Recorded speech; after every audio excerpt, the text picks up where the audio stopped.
Je suis présent ici aujourd'hui sur les journées partenariales d'Atout France pour rencontrer les personnes qui gèrent les marchés du nord de la France, puisque, comme vous le savez, Lille est frontalier, et donc ce qui nous intéresse, c'est de toucher sur des courts séjours du public qui vient de Belgique, de Grande-Bretagne et des Pays-Bas.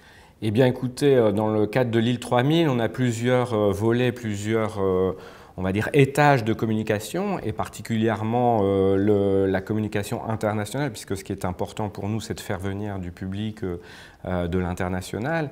Et c'est vrai qu'on n'a pas les moyens d'avoir des bureaux, des structures dans de nombreux pays partout dans le monde, et que Atout France, avec ses compétences et son réseau très développé en Europe bien sûr, mais nous visons aussi les États-Unis, l'Asie, puisqu'on a des projets internationaux qui concernent vraiment un public très très large.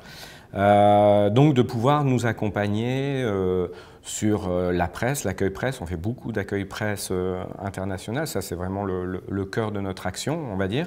Et donc Atout France nous conseille aussi sur les médias, les nouveaux médias, les réseaux sociaux, Internet. Donc c'est ce qui m'intéresse, de confronter mon expérience et ma stratégie par rapport à Atout France, et qui peut m'accompagner dans cette stratégie. Et donc, Atout France, Lille 3000 fait partie du cluster culture, et dans ce cadre, avec l'ensemble du cluster culture, on avait imaginé une campagne médiatique, mais on va dire décalée, d'une visibilité différente des structures culturelles et surtout du patrimoine culturel français.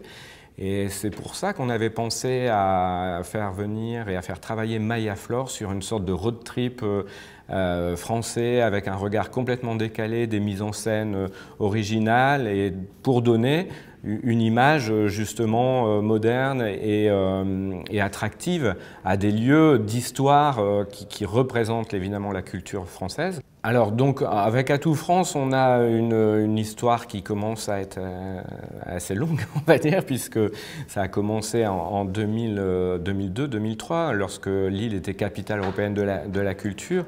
Et donc depuis, on a continué à travailler et à être accompagné par Atout France, avec des projets plus ou moins importants en fonction des grandes manifestations ou des plus petites manifestations de Lille 3000.